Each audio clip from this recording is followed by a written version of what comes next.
could have gone no other way. Another finals, another 5-game series, in so many ways a mirror of last summer, where it was 2-2, a reverse sweep on the cards, and Heretics took it home. This time, it's the Prime League.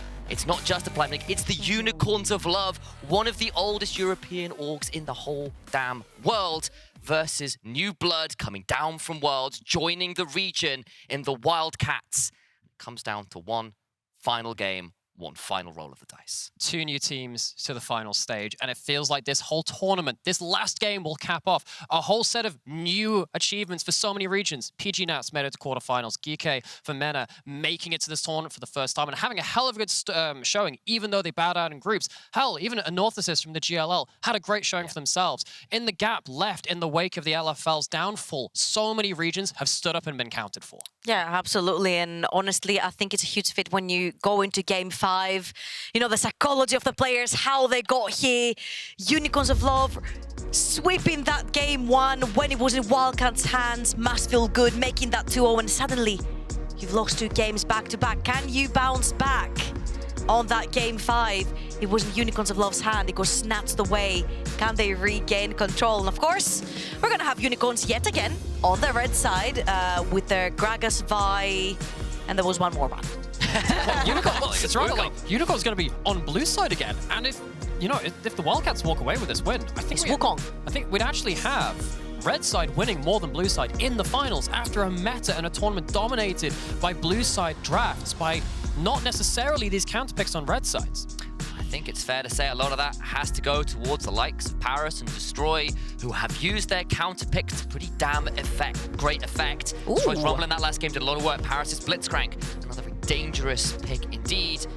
On the other side though, you're looking at Venour, a player who, I saw Peter Dunn's tweet just before this one saying he'd be down for a loser's MVP if that's because he's been so good in that top lane, even in the losses. The one game he's 0-0-0, still does phenomenal work. This might be a case where we have Wukong, Vi, Maokai, Sejuani, all S++ tier junglers open and up for the peaking for Peach to make his first choice right here.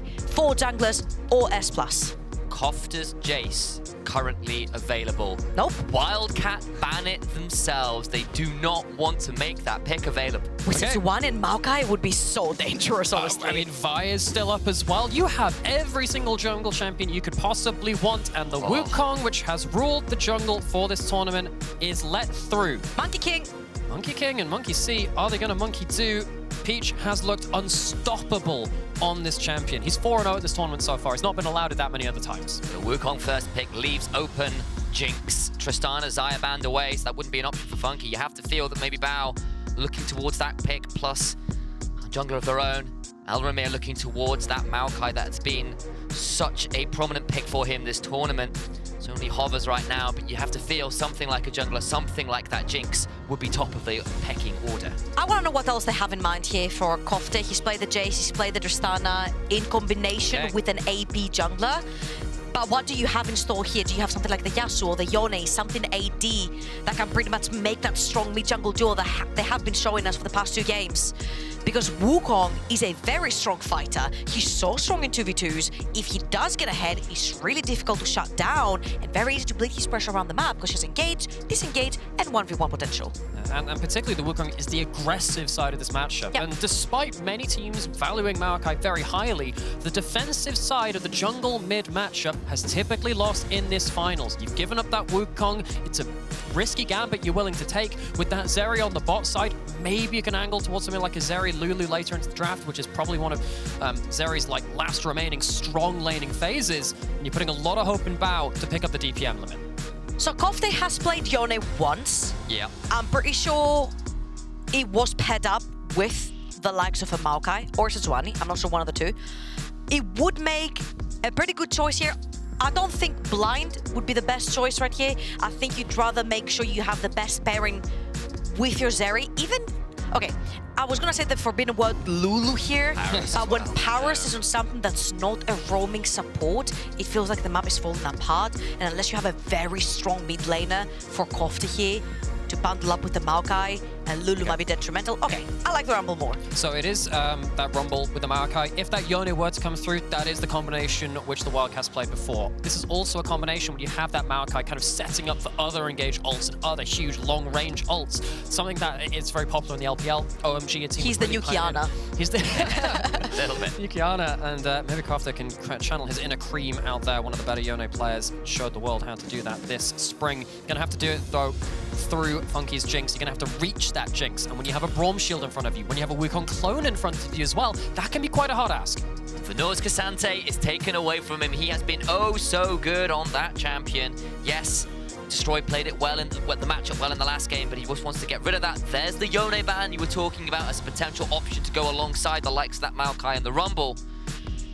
See what else the bans will hold for us. Well, I wonder if they kind of look into their crystal ball and say maybe they flex Venour into something like a Fiora. The Olaf's gone as well, but something like that Fiora has been very successful for Venour as well. 4-0, had EMEA Masters, and it could unlock some split push potential that the Rumble and the Maokai don't have answers to. I was about to say, I don't think you have enough bans for Venour at this point, because he's on blue side, but he's technically got the counter pick right here.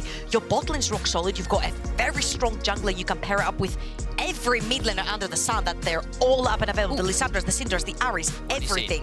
Other thing as well, that Renekton ban can also be quite telling as well. Renekton incredibly good into something like a Camille as well. If you were going towards one of those champions which we've conspicuously not seen, like the Galio Camille could also be on the table if the Unicorns see an engage combo coming out of their solo lanes. Is it a charge of the Light Brigade or a victorious charge to victory? Rell locked in for Parus. It is not a hook champion, but it is for sure an engage option. There's one thing that worries me for the side of Wildcats. They better have something early game for their mid laner, because their scaling is immense. But again, these teams have had a problem breaching that early to mid, and mid jungle gets to dictate. If that Sylas gets locked in right here, multiple good ultimates to steal by, sets up for the Wukong so well. You definitely want to avoid fighting Wukong and Sylas in that 2v2, unless game 5, last game of the season right here, maybe you pull the ace out your sleeve if you're Kofte. You needed some engage out of those solo lanes for all the Unicorns. The Sylas can very much act as that great ultimate to steal as called. This was the pick that we were highlighting though when we saw that Rumble. Now, we haven't seen Venour have to flex his champion pool much. He's just been taking the Cassante into anything. It's been Destroy left for the counter pick. Now with a split pushing matchup for that Fiora, you gotta be afraid. I don't think Maokai and Rumble are great at stopping that Fiora. Hear me out. Akshan mid lane has been played a lot over in solo queue. That's pretty good into melee champions. Such as the Sylas going to be the Aatrox. Aatrox top, Rumble mid. That's potentially the play. I think that's potentially the play. Aatrox always used to be pretty okay into Fiora, or at least can wave clear. It would be a bit of a different play. Destroy, of course, is the Rumble player. Now, what we could see is the Aatrox mid into the Sylas just bully out the melee versus melee. We could also see a role swap between the players and see which lanes they go towards. Keep an eye on that. We're going to have to see who wins the Battle of the Runes here, because you're going to see now, these players on Wildcats are now going to have to choose their lane matchup, and we'll have to see if Unicorns can suss it out in their heads. That's 4 melee champions into a Braum. I know. Yeah. I know. It's very difficult. There's so much spacing created by Braum, by Sylas with the correct ultimates, by Wukong when he can ult twice with his clone.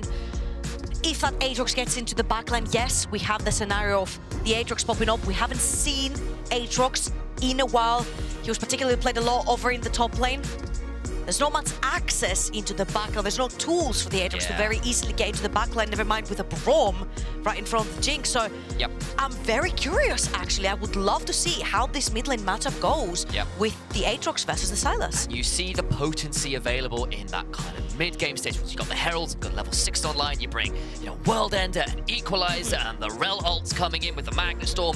You dive, you snowball. You see how it works on paper, but if for whatever reason that early mid does not work, and Unicorns scale with Fiora, Wukong, Sylas, Jinx, and a Braum standing in front of them, those are all incredibly well scaling champions. I know Wukong considered best scaling jungler in the whole damn game right now. Onto the Rift we go one final time. Everything on the line. Silver Scrapes played for the silverware on the line. Who gets over the line is all that's left to talk about. Now, scaling pick might the Wukong be, but you got to get to that late game. That's one thing that we criticized from the Unicorns in their very last game. Victor would have been great in a 5v5. They never really got to 5v5. Never really got to do it evenly either. And now coming into the last game, game 5, you have to get past something which is a bit of an early game powerhouse in this Aatrox, which I believe is the only pick of this champion in the whole tournament. So different from last summer, from last year, where it really broke open the meta, but we're diving deep into the pockets, and Kofte's bringing out something new. And first strike here for Mask as well. He usually loves playing either with a current trading rune, if you will, or the spellbook. This time, he knows he's playing into a melee matchup. He knows he can get the first hit, get that extra golden damage onto the Aatrox. Something that's very important here is the 2 ignites over the side of Wildcats. You want to win top lane and you want to win bot. This is an absolute win condition. The fact that Parus makes these plays early. Because if you look over to the other side, Lekcyc has taken a more defensive approach for his early carry. Alex? Funky is going to need as much help as he gets at this one, because he's going to have some very high-speed carries running at him. World Ender, Ghost on Bow as well. Going to make his life a little bit more difficult with that. An extra heal, the Ghost on top of it will be very, very important to see things through. Mask on the Sylas versus Aatrox matchup, it really is about maxing your Q out, using that first strike to give you some extra damage at that point. Interested in what his item build might be. Might go towards that Rod of Ages for a bit more brawling power, but if he wants the early power to stand kind of toe with them, Everfrost could be quite good into the number of melees there as well, kind of adding on to what would already be a strong anti-melee draft from the Unicorns. Honestly, if you're against 4 melees, I agree with you. I think Everfrost adding any type of CC or slow into the equation that will stop an Aatrox get into your backline, I'm with you, because so far, there is a lot of front to back coming from Wildcats, but there is no backline access other than a Rumble ult. What's going to happen is they're going to go back to base, and then Funky is going to reach over to their keyboard, and he's going to buy the items for you that help him live.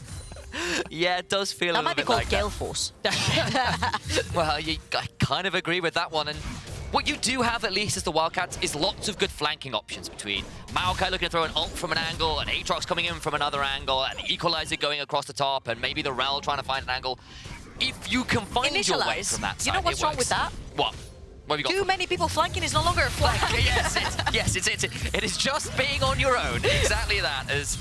Oh dear, Sylas did not enjoy that trade. That was a nice trade. Honestly, if we could ask observers when these two are trading to kind of look how this matchup goes, I don't think we have necessarily seen it very recently on how the back and forth, on how the back and forth goes between these two. And of course, with the difference in runes, the Aatrox wants to be trading for longer. You've got first strike on the Sylas, which means you want a burst of damage and then you're backing off. That's the early engage. So much damage. Funky ignited down so low. Flash for the door. We'll keep it open. Can't find the last auto. My heart! Balls of steel on Lexus. He still has heal. He could have very much used that heal, add a little bit more safety, but Funky, no cleanse, had to take the duration of that ignite. I think he held onto that heal, trying to get the full value out of it.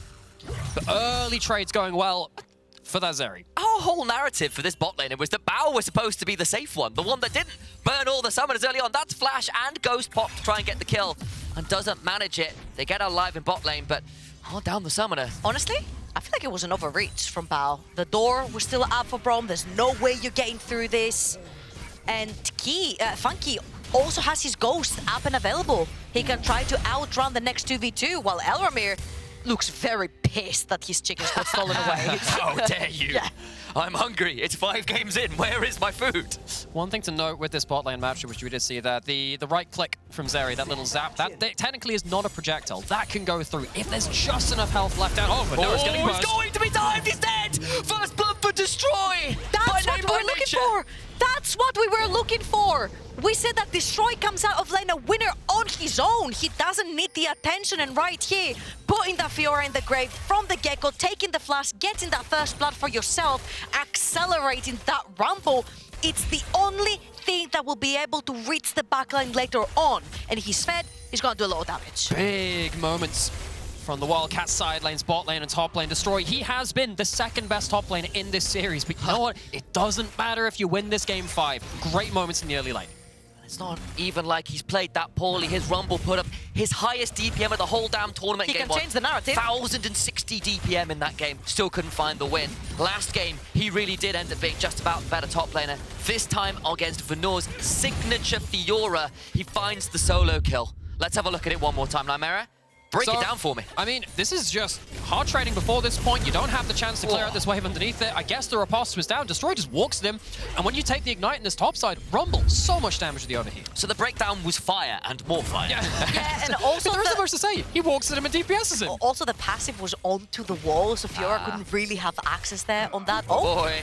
I was about to say, we haven't seen junglers in the bot lane almost for the entire game. Surprise. It's been a very slow game. They both have a ton of scaling, so I don't think any of them needs to necessarily overextend. Scaling was with both teams' side, and if we're gonna go down to execution, I feel like Unicorns of Love do have a better execution on the front to back, since too many melees on the side of Wildcats and a Braum on the side of Unicorns of Love, but you also can have the chance of a split push scenario with Venour. He's done it before versus Movistar. He was the one that kept the game alive with his Fiora to create the comeback. Equalizer down, and Venour caught on the wrong side of the tower, takes nearly 2/3 of his HP bar there, burning down to a crisp. Yeah, when you've got that lower rank of the Q, not enough ability haste as well. It's not like even that reset on the Q, which kind of gives you partial cooldown back. It's that high cooldown, uses that ultimate, knowing that there's no way out of it. Gets a good chunk of damage. You kind of see some of the problem with the early levels of Fiora into the Rumble, because what do you riposte? Everything's on pretty low cooldown to begin with. You riposte the first tick of Equalizer, the rest come through. Yep. You throw down the Electro Harpoon, another one comes out a couple seconds later. Not an easy matchup to choose what to riposte and how much value you get out of it. The Fiora was picked into the Rumble, and Venour has supposedly been the better top laner in this series, but Looks like there's a contest coming through on there's a sandwich from the side of Unicorns. Let's talk about top one. There's a dragon happening. It does get secured by the Wildcats. Now Peach goes down, no way out. Another kill over, and Bao picks it up. An ill-advised contest in the end by the Unicorns of Love. Feels a little bit desperate from the Unicorns. Game 5 on the brink of being reverse swept, and that one, they didn't have the ult. I understand not wanting to let the Wildcats get too many neutral objectives in the row, but you didn't have your Cyclone yet. You didn't have everyone in position. Felt like a little bit too early. And I think it's very dangerous walking into a choke point where your Jinx doesn't necessarily have flash, because the Ghost is not going to save you from a Maokai locking into a Rell follow-up. Oh, talking about Rell follow-up, Parus is falling pretty low. No, but goes in anyway. The lightning crash comes through. No, they have the ultimate to work with. Stunned in place, though. Is Parus now excited? Funky trying to dash around, but he cannot dip, dodge, and dive away. He does go down. Bao gets a turnaround kill, and in the end, it is the AD carry on the side of Wildcats that remains standing. Yeah, and it's advantageous for Bao, because Lekcyc got the kill in this 2v2. Bit's gonna stay around. Oh, flash for the Cyclone, but over the wall he goes. Whee! Can't catch up. Flash for the Winter's Bite. That means Bao now in trouble, trying to trade back onto Lekcyc. Taken so low, but there'll be a Winter's Bite and a concussive blow that brings him down to size. That's actually a pretty important kill. Bao now doesn't get to reset on a good timing. Funky can now take control of that wave as he sees fit. Despite the 2v2 going the way of the Wildcats, the kind of the exit of this play probably goes the way of Unicorns after that point. Bao picks up some decent gold from this. The Funky, I don't know. I mean, at this point, right? I mean, you see the Rell in that bush. You're always going to get CC'd there, right? I think we mentioned also the two ignites, right? One on the top side of the map or one on the bottom of the map. They have to play aggressive. You have to make use of the Summoner's spell in the early game to try and get ahead. Destroy has, the bot lane has as well. Bao is currently sitting 500 gold up, 2-1 onto this Zeri. Now, yes, it is going to be hard with all those melees to play the game, but if all these melees become your shield, Zeri shines in these instances. So looking at this bot lane wave state, after this point, this is the important part of Peach getting that kill. Bao couldn't shove that wave in for free, means that Funky gets to hold this wave outside of turret, despite the fact that the 2v2's not been going the best for them. You've got the 2 kills onto that Zeri. At least they can hold the wave and then allow Lekcyc to roam around the map while Funky is still getting some gold.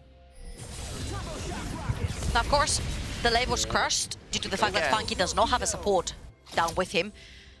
So Bao was very able to crush that, and now it's going to go back into a more even wave state, if you will.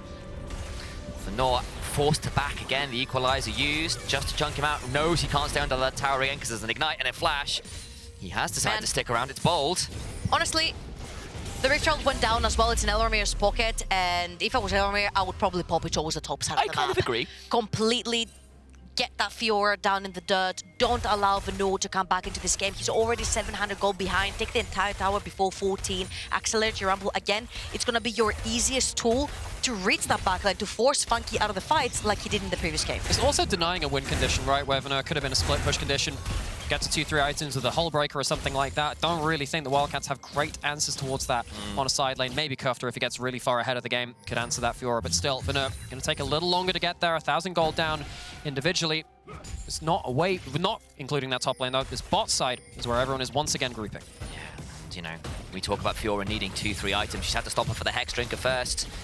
A while for her to get there, and you're right, everyone is down bot lane. It's a minute and a half till the next dragon, but there is the Herald inventory. Maybe Elramir says, look, maybe I'd rather put that into my Zeri. The one non-melee option. In goes Elramir into the Nature's Grasp. The Magnet Storm after, but is in a teacup. That's the question. Lekcyc falls down. There's no way for Lekcyc to go. He's dead to right. Zeri picks that one. Peach's clone is taken low, but not the actual member. They just get the pick and decide to back away for now. A very nice early roam from Kofte right there makes it instantly a 4 versus 3. And the thing is, if the Aatrox dips into Fog of War, Mask needs to be very careful not to face check that Aatrox, because in longer standing 1v1 fights, the Sylas currently loses to the Aatrox. So very well done from the mid lane of Wildcats, again being the first one on the move. And yeah, that's basically the story of this bot lane roam again.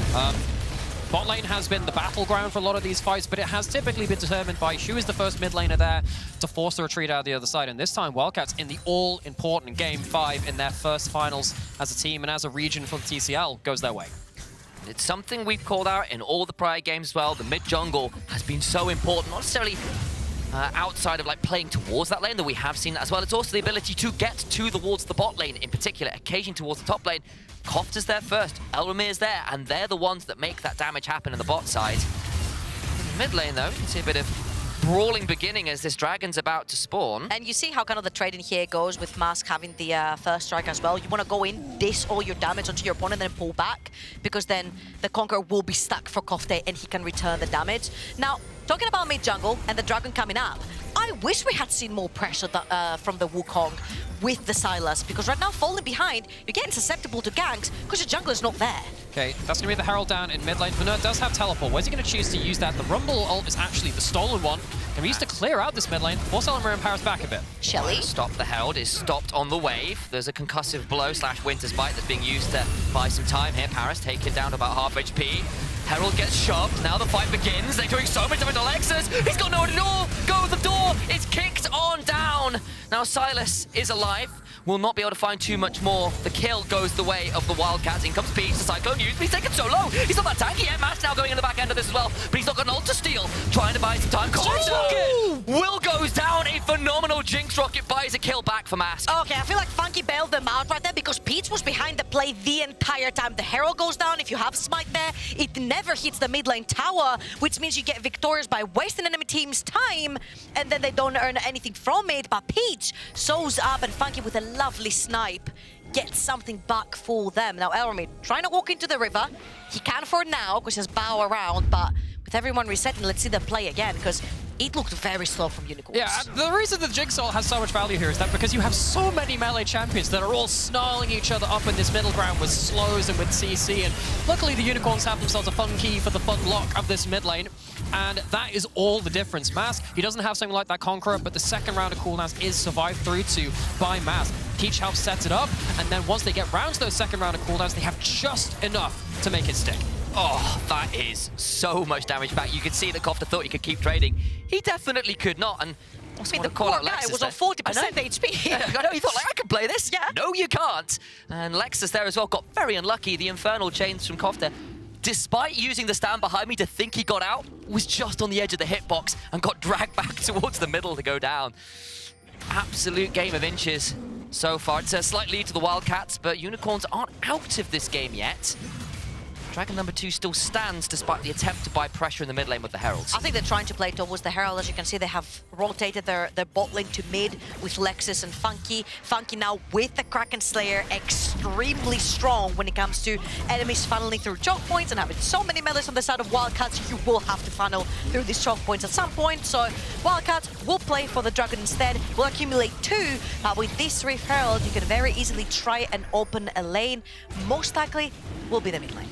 I think Unicorns are a little bit lucky here that there wasn't a cross map onto that Fiora underneath that bot lane tower before they went towards that dragon. I think if you eat another death on Venour on this Fiora, you're really struggling. You're already struggling enough. I mean, you're already 1.6k behind. But basically, this cross map allows the Fiora to get out of the difficult matchup and to maybe get into the game a little earlier, whilst at the same time forcing Destroy into an Orca position. Very nice ultimate right there from Funky. Actually cancelled Bao's back, which means that the tempo on the map, however Unicorns of Love choose to play, should belong to them. Usually when you do get a reset and somebody stops it, you are the first to move on the map. As you can see, Funky pushes mid. Now he's going to rotate towards bot side probably. Well, we'll see what happens around that bot side, because Venour is actually getting farm and actually allowed to exist in a side lane, which is much needed from the Unicorns. Look at all the vision around him. But this is the thing, right? That's why it was so difficult. It was so difficult around that last Herald, because it did feel like the Wildcats potentially could have dove that bot side. Not sure if that ward and the Tri-Brush would have been enough to save him at that point. So Unicorns get away with a little bit of that one. They're still behind in this game. Wildcats still ahead in some important positions. That Rumble and that Zeri, Destroy and Bow, huge damage dealers for the team and set up to do so. They are in the position to take over this game. The Equalizer has a lot of value this game as well, as does Zeri's ability to dip and dive around these fights. Certainly been put in the position to do so. We've already said the 4 melees into the Braum, into this front-to-back comp from the side of Unicorns get increasingly tricky to play out if it stalls. And this becomes also a game of catch for Wildcats. Peach has the Rift Herald. They don't know where he's going to pop it to open the map, but they need to be there ready to defend that, because Peach was not there to defend the first one. So being ahead of the play, knowing where the Herald goes down and stopping it dead in its tracks is going to be very important for Wildcats to not lose one of their outer towers. It's another low roll for the side of the Wildcats in terms of the song. It's going to throw down this Maokai ultimate, but zoning ult? It's a zone ult. They were going to see whether they can find something in this mid lane. Over they come. Rumble looking to make this one happen. There's a Rumble ult available. Destroy throws it onto Funky. So much damage. The Glacial Fish is to disengage, and now Destroy is caught between 2 turrets. Everyone's trying to come on over. He's dodging his way around, but there's a stolen Rumble ultimate. That Equalizer was not especially great. You can see Mask perhaps not the most experienced with using the Rumble ult. Destroy gets out alive. Mid lane turret stats. A little bit trigger happy. Elramir uses his ultimate a little bit too early. The wave hadn't necessarily crashed, but they did have 5 members wrapping around that mid lane. So had they delayed that play a little bit, had the Maokai ultimate landed, they could have potentially grabbed 1 kill and the tower mid.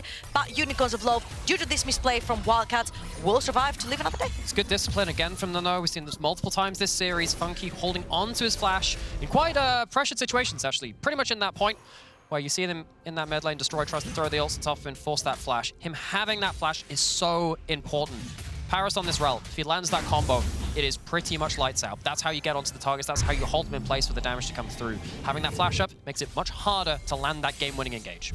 My eyes, in a lot of ways, will be on Lekcyc in these fights. Can he keep the Jinx alive, block some of that key CC? Because if Funky is free-firing, if Funky is off the red carpet, then all is good. I know it's a little bit ironic, a little bit antithetical to see a star off the red carpet, but that's what needs to be done this time. You need to avoid the paparazzi, or Destroy will take you apart. I just really love the swap here from Kofte and Destroy. Once the Hex trigger has been purchased for the Fiora, just put the AD champion on the side lane versus the Fiora, and you'll have a pretty good time. You've got the still caps as well from the set of Kofte. He's going to have a good time versus the Fiora for the time being. You can stop the split push, you can stop Venour from pretty much freely getting back into the game, if you will. Because that gold lead was 1.6, 1.5k, it hasn't necessarily extended too much. That's the important thing for me, because Unicorns, they were falling behind a little bit. And actually with this mid lane outer turret falling down as well, there's potential of this starting to get a little bit out of control for the Wildcats, but still managing to hold the way in it. They've got some gold leads, particularly onto Mask, being very, very important for them. Mask has a lot of playmaking potential in this one, but they need to still be able to stall to get others into it. An unfortunate Herald drop had to be dropped by the tier 3 in mid lane because just ran out of time. Doesn't really buy space for a dragon, doesn't get onto a tower. I mean, they can't walk in. There is no vision. They've lost the tier 1 tower. It's so important. You can't just walk in with your Jinx and your Sylas. You have very limited wave clear as well. Your entire wave clear is this Jinx with the rockets. So you need to escort the Jinx up the wave. And if you walk too far up, there's a Rell ready to engage. There's a Maokai ult ready to engage. So you need to be very careful if you're Unicorns on how you're playing the waves without a tower behind your back. And so far, they haven't been allowed in the river at all because these waves have belonged to Wildcats. Mirrored Maokai ults available in this fight. It is the stolen choice by Mask.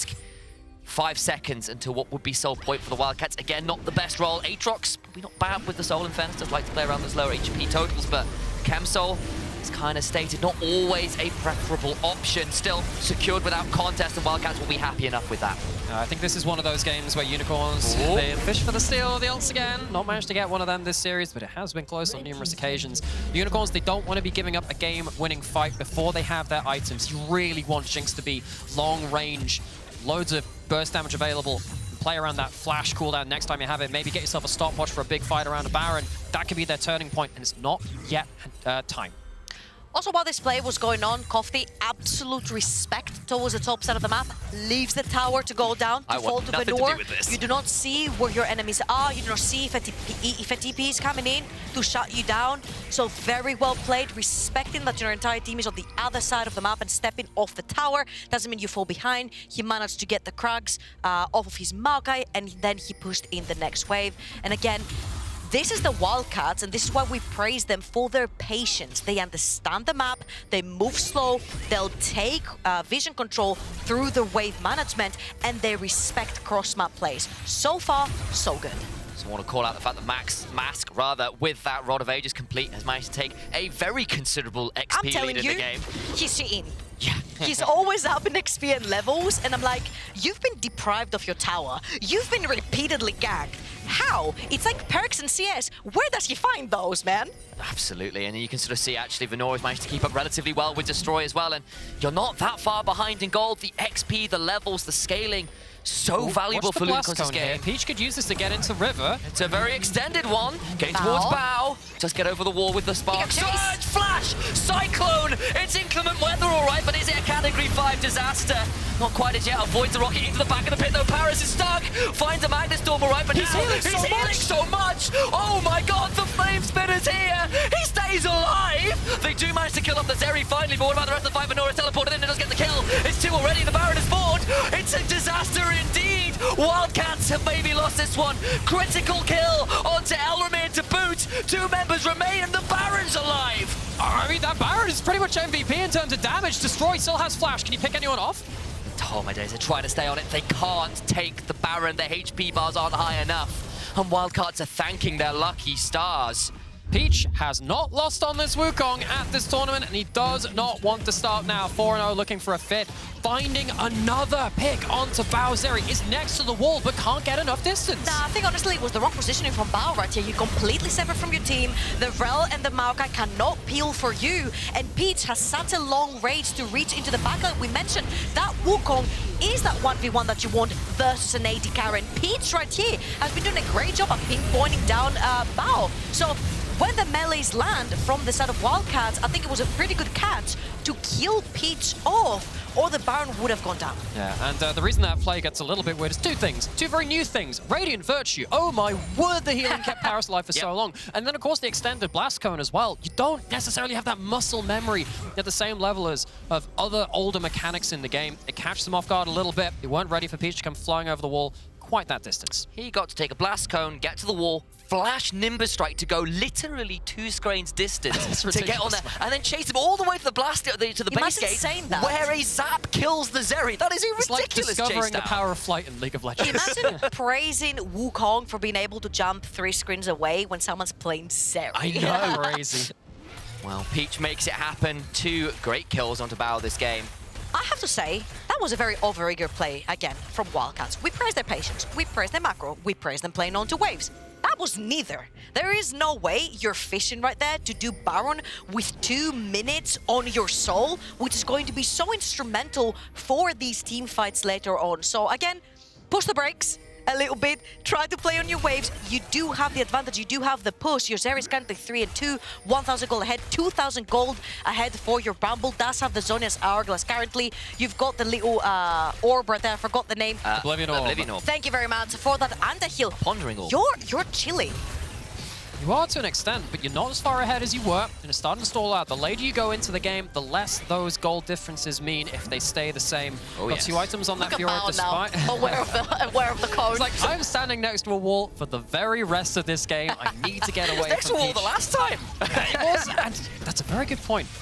Makes it feel a little bit scared for Bao in some of these fights. It's an ult coming out. It's not the best one, though. No, it's not. I've seen a lot better from Destroy this series, and 15 seconds into what would be sold for Wildcats and a critical ultimate down. In goes Elramir though, forces Venour to use the riposte. Turn around on, it's the hijack Nature's Grasp.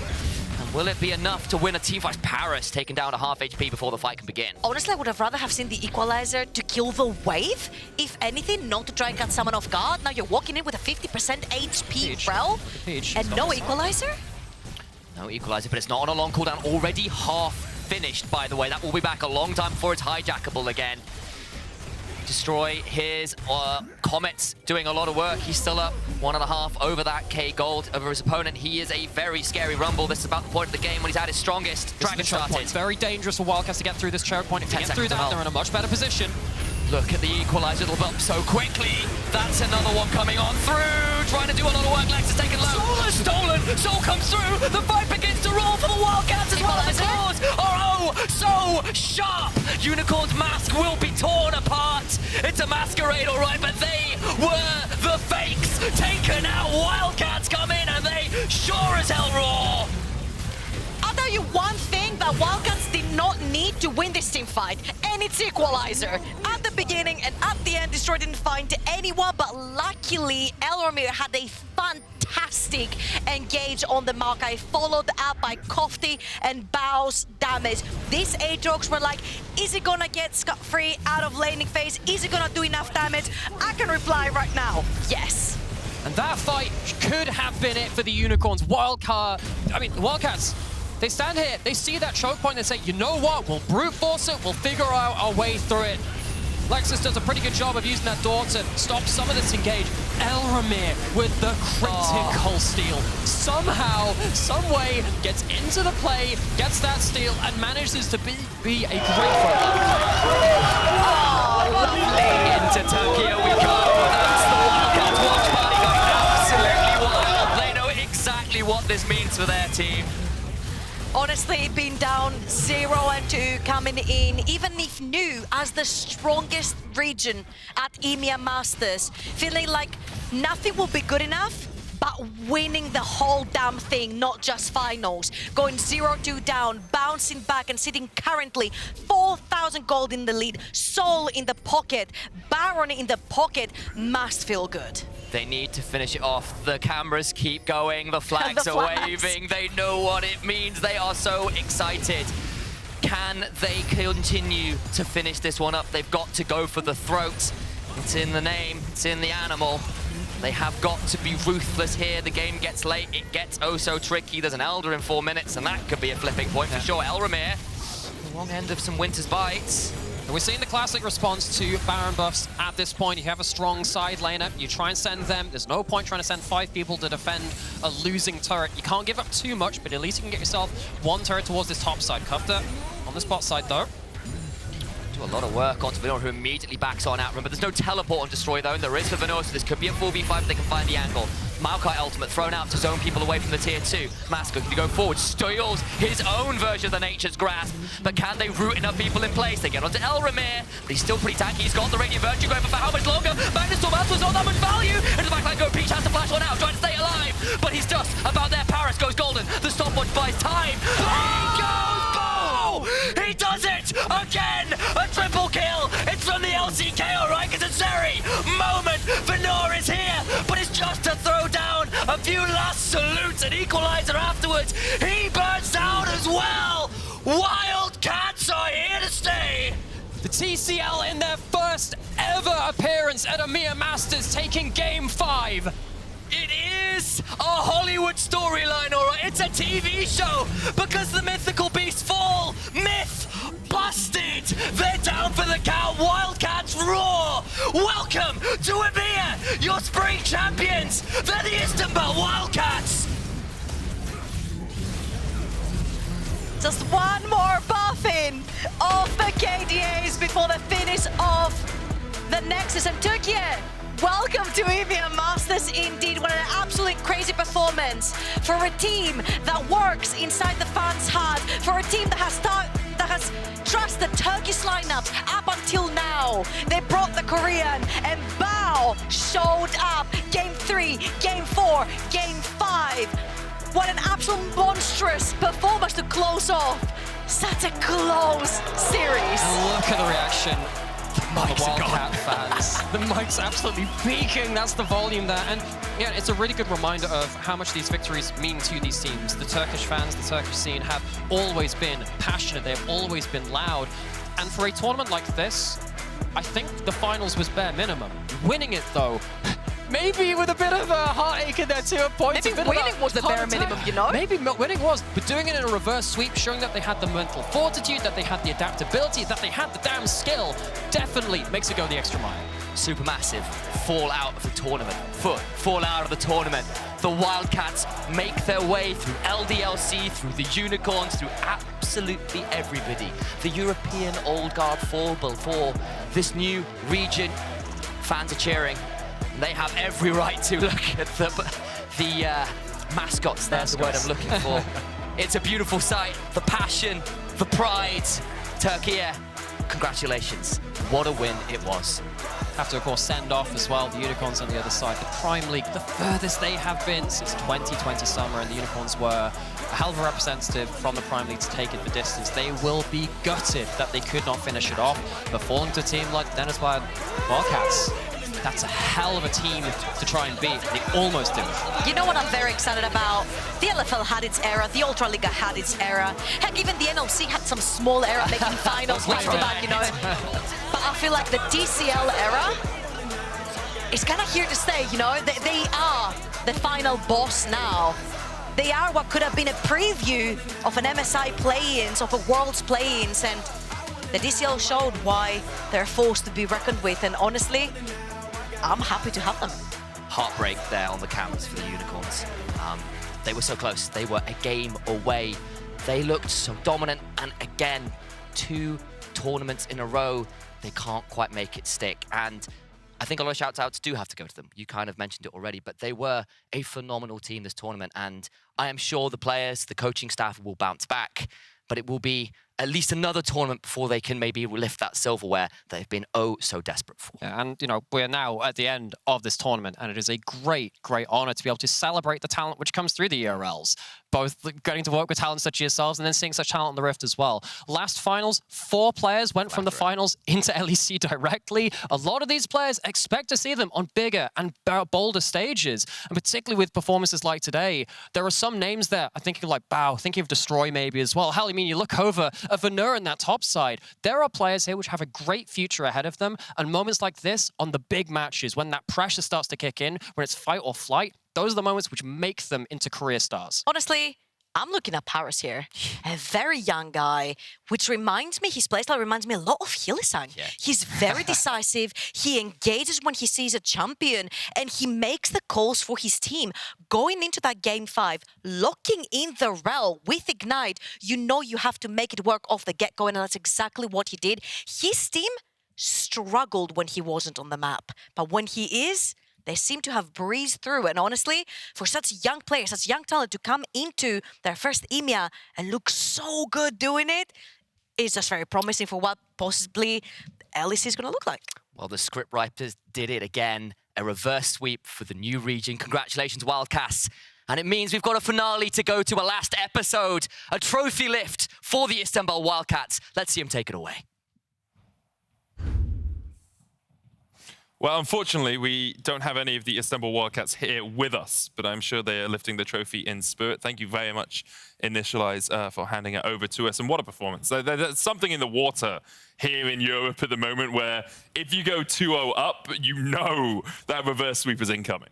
Yeah, the 0-2 comfort zone, clearly, it is just too strong. Like, what an impressive comeback. I was sure after game 2 that the series was over. Unicorns clearly at that point in time had the advantage, but Wildcats just, you know, found the recipe to success. They all were unleashed in the last 3 games. Parus especially, you know, started roaming around, making big plays. Elramir was always with him, always on point as a duo, and just crazy comeback all in all.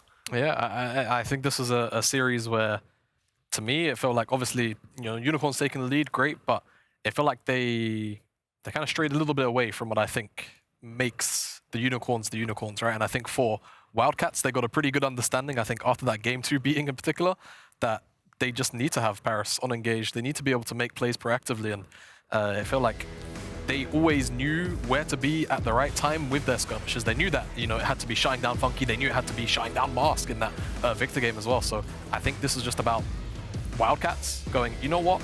We need to just stick to our guns, stick to our strengths, and not try and, you know, play the Unicorns game. We play our game instead. Yeah, and I think the Unicorns did try and drag them into those skirmishes again, where they thrived so much. Those little bit messy fights, we could see the engages onto Bao, trying to get him isolated from the fight. But in the end, the Wildcats were just so coordinated, and their ability to re-engage, and credit as well to Destroy, who had a stellar performance on the Rumble in this game 5, that supplemented Bao's ability to carry when the fights were a little bit more coordinated for them. Yeah, I'm just sitting here thinking, like, how crazy it is that they did look like a completely dysfunctional team in the first 2 games, but from the moment they had the backs against the wall and there was nothing to lose anymore, like something just clicked and they started uniting and everything came together. And I think in a way it goes to show how important from a mental standpoint it is that everyone's on point, because Unicorns at one point possibly started feeling complacent because the series looked pretty over, they had a big advantage, and then the team with nothing to lose comes in and just eventually steamrolls them. And sometimes you need to be in that mental state, right? Like, it's so often, even in the LEC, you see a team down 0-7 or 0-8, and they're like, well, no way we get into the playoffs now. And then you start coming back because you release yourself from those tethers of expectation. And in a game, in a series like this, that is really what it felt like for the Wildcats. Part of it, of course, we can go to the draft, we can talk about giving Parus agency, we can talk about allowing Bao safety on the backline, but a lot of it as well, you have to look at from that mental angle and the ability to just let go of those fetters that are keeping you chained down. Yeah, I guess it is, you know, you opened with something must be in the war. I guess it has to be. Yeah. Wildcats, I think, yeah, just drop their restraints. I think it's a good way to put it. I think they just kind of stopped being, maybe not so afraid is the right way to phrase it, but more willing, I think, to actually look for fights and kind of take it to Unicorns. Because again, I feel like once they kind of got the read on the series that, you know, Unicorns, it seems like they're really gonna be happy to sit on their hands, that they were happy to just take the reins out of the hands of the Unicorns and actually take control of the series in their own way, as opposed to kind of trying to, again, play the Unicorns game, which I feel like in the opening games they did. And part of it was putting down some of the key players for the Unicorns as well. Like Venour in game 1 and game 2, that was an MVP level performance from him. Yeah. If they'd won, I think Venour would be the name on everyone's lips for the MVP. But because they were able to change the way that they played around this Cassante and able to isolate him a little bit more in those early games, it became a lot easier for the Wildcats to actually bring out those victories. I think Venour played so well that you could almost argue for giving him MVP even though they lost. Like, what an impressive performance. But again, the moment Destroy started coming online and started matching him a little bit more, it's not that he was invisible, he was still doing a lot of work, but, you know, it was nowhere near the level we saw in game 1 and game 2, which, you know, for the Unicorns, of course, it's a shame, but at the same time, for us as viewers and fans, like, holy moly, what a series we got out of it. Yeah, it's always great when something goes to game 5s, you know, not only because I love Silver Scrapes, but also because I love watching good League of Legends. And for the Wildcats, what a story for them as well. You know, coming into the EMEA Masters as the TCL representatives, winning the TCL, seeing their comrades drop earlier on in the tournament, and then being able to come into the finals, go 0-2 down and have that comeback story. It really solidifies TCL's place as an EMEA team, and as a team that, as a region at least, that we expect to see a lot more from over the next few years. I feel like they've got to feel pretty vindicated, I would imagine, just because, you know, again, coming into the EMEA as a fresh face, doesn't matter if you're a world's, you know, a world's region past, everyone is just going to be like, well, these guys are just new. They're probably just going to come in, drop out in groups, maybe make it top 8, and then the LFL is going to take over. But I think to really go the distance, knock out an LFL team on your way here, and also, you know, take down, I think, again, if you disregarded the LFL teams, the other tournament favorite inside of Unicorns in the finals in a reverse sweep, it's not just about, you know, the happiness of winning the series, but it's about the pride of going and being just going, we are here, we are the ones that will start to try and, you know, continue or create a dynasty. And that's part of EMEA Masters as well. Like, that national or regional pride is one of the joys of this tournament, because you don't see it as much in international competition, it exists. You know, Europe versus NA and China versus Korea. I guess China and Korea have a little bit more of that individual country's pride, but part of the joy of being a European and just of watching ERLs is having this ability to represent your country and represent your region to such a great degree. I think it's something, you know, many of us, you know, are so excited we finally have now, because I know when I started out, we didn't have anything like EMEA Masters. You know, the only way to these bigger tournaments was through Challenger Series into the LEC, and now, no matter what level you play at, even if you're playing in what is considered a lower tier national league, you can still come to EMEA Masters and you can still shine, like we saw from Matchco, like we saw from Anophysis, that, you know, people had pretty low expectations for coming into it, but they were still shining and still, you know, repping their countries in the best way possible. Yeah, it's always so great to see, isn't it? I am very privileged and very honored to be able to announce our series MVP. To the surprise of some people, but not that many, I'm sure, it is Bao who was voted the first ever EMEA Masters Finals MVP. I think coming into today, this guy was a guy that we said we had to look at, we had to watch, and coming out of today, I think there's a few more eyes, perhaps maybe in the LEC, starting to find their way to this player. Yeah, and I mean, he's got a catchy name as well, right? Yeah. Bao, you know? So, yeah, I don't think there's much surprise throughout the series, even in the games where realistically the Wildcats looked completely out of it. Bao was still finding a couple of moments here and there where it's like, okay, maybe this is the hope for them in those opening games. But once the series started to open up for Wildcats, and I also want to give a bit of an honorable mention to Parus as well, because again, I think we mentioned throughout one of the post matches that he was the platform that Bao was standing on, and I think as a whole, of course, Wildcats gave Bao the space to do what he did today to earn this MVP, but specifically Parus. But Bao, absolutely. I think the impressive part about him is that it doesn't really matter what game it is, he's just always consistent, always performing, and especially in these 3 final games when the pressure was on, he stepped up massively in each and every one of them, and was a big part of why so many of the key skirmishes and team fights ended up going the way of Wildcats. Yeah, and I think across the course of the entire tournament, the same could be said about him. There were many times when Istanbul Wildcats were a little bit on the ropes or a little bit in a losing position, and Bao finds a good team fight, a couple of kills, and then just wrests control of the game into his own hands. Obviously, the supporting staff, the supporting crowd around him, or the squad around him, helping him out a lot with that. I think Parus, as you say, definitely deserves an honorable mention, especially with how impactful his Blitzcrank was in Game 1 and Game 3. But overall, it's the AD carries that get the praise. So we will praise Bao. I say as a salty support mate, obviously Bao deserves it. Just I was hoping Parus would, you know, get the nod. But it's worth noting that, you know, of course, from the outside, he looked absolutely amazing and outstanding, but it's a team game, there's 5 players involved, and there's so many things that we don't see that happened inside the teams. Someone must have done some great speeches between games to get them back on track. In terms of communication, it could have been anyone, really, and what matters is that as a 5-man unit, they were on point, they were able to bounce back, and they, you know, did it as a team. Yeah, and what a tournament we have had as we conclude our finals. The EMEA Masters spring season is over, and we crown not only a new champion, but a new region at the top of Europe. It is Turkey and the TCL, and the TCL leading the charge. It is Istanbul Wildcats in first place. And before we wrap up, guys, is there anything else you'd like to say about this spring season of the EMEA Masters? I mean, for me, I think this tournament showed that Spain is probably back on the map for the next tournament. I think that Movistar drew the short stick in ending up against Unicorns in their quarterfinals. I think if they're in a first seed position or just not against Unicorns, with the exception of the Wildcats, I think they probably would have won their matchup. And Heretics, of course, as well, looked like a very, very strong team. So it's nice to see Spain potentially have more teams that can go the distance here at the tournament. What I like about it is that going into the next EMEA Masters, I have no clue what's going to happen. I have no clue which region is going to win. And what we can confirm is that there's going to be 4, 5, maybe 6 regions that are going to send in teams that are going to be able to compete. And that just makes, me so excited to see what's to come. Yeah, competition breeds competition, right? We've seen it all the time in the LEC.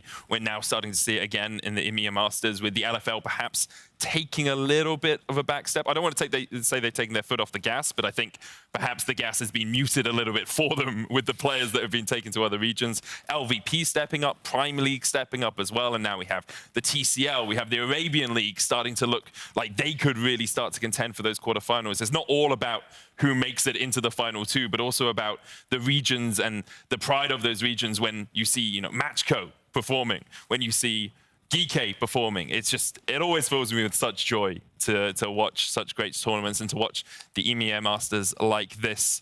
However, for us, this will be the end of spring. Summer, though, will be played, well, the finals at least, will be played in Montpellier, Occitanie, alongside the LEC season finals. We are going on the road once again for the EMEA Masters, and I am incredibly excited for it. We'll see you all there. For now, adieu, au revoir, auf Wiedersehen, and good night.